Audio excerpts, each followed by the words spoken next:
2025નું ચોમાસું કેમ રહ્યું નબળું?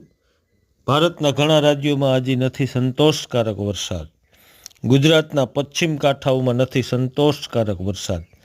એના કારણો જોઈએ તો ચીનમાં ઉપરાઉપરી બનતી સિસ્ટમો, ઉપરાઉપરી બનતા વાવાઝોડા અને અતિવૃષ્ટિ અને પ્રશાંત મહાસાગરમાંથી અલની અને નાની પોઝિટિવ હોય તો પ્રશાંત મહાસાગરમાં આવતા પવનો બંગાળની ખાડીમાં જે ગરમ પવનો હોય તેને ભેજ આપી અને સિસ્ટમનું નિર્માણ કરી અને આગળ વધારતા હોય તો આ વર્ષે ઉલટું જોવા મળ્યું છે.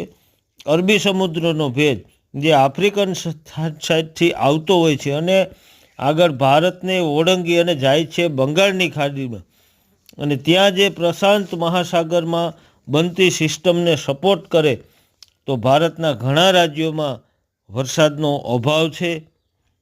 અને હજી આવતા સમયમાં પેટર્ન ચેન્જ થવાની આશા છે. જો થઈ આવતા સમયમાં પેટર્ન ચેન્જ થવાની આશા છે અને ખાસ કરીને ચોમાસું ધરી જે ઉત્તર ભારતમાં છે ત્યાંથી નીચે આવે તો સમગ્ર ભારત